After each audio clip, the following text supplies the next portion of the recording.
Assalamu Walaikum. Hello friends, how are you? Welcome back to my another video. In this video, I am going to show you how to change from superscript to normal in Microsoft Publisher. Let's get started. Firstly, we have to open a Publisher document. Now we want to change from superscript to normal text.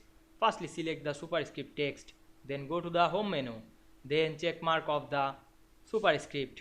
Now we can see we change superscript to normal text very easily. Now we try another text. I hope you enjoyed the video. Please like, comment, share and subscribe my channel. Thanks for watching.